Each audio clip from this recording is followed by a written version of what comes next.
শিবিরের কাছটাতে আসতে না পারে, সেই জন্য বলা হয় এরা হাত কাটে আর রক কাটে। আমি বলি এই কথাটা হলো একটা চালাকি কথা। হাত কাটা গলা কাটা এটা সহজ না পেটের মধ্যে ছুরি মারা বা গুলি করে মারা সহজ? কোনটা সহজ? তো হাত কাটা আর গলা কাটা এগুলি বলে কেন? হাত কাটতে কাটা কত বড় মুসিবত, তাহলে 7-5 জনের ঠাইসে ধরা লাগবে। তাছাড়া কেউ কি বলবে যে আসছেন যখন আপনি হাতটা কাটিয়ে দিয়ে যান, এরকম বলবে কেউ? 7-5 জনের ঠাইসা ধরবে, মুখের মধ্যে গামছা ভরবে, তারপরে হাত কাটবে বা রক কাটবে, পায়ের রক, হাতের রক, এভাবে কাটবে। এত ঝুঁকি নিতে যাবে কেন?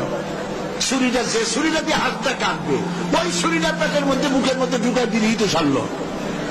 এটা বলে কেন? এই সহজ কাজটা করে না, রক কাটে গলা কাটে কেন বলে?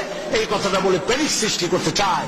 যে সমস্ত ছাত্র ছাত্রীরা দিন পেতে চায়, ইসলামে আসতে চায়, তারা যেন ইসলামী ছাত্র শিবিরে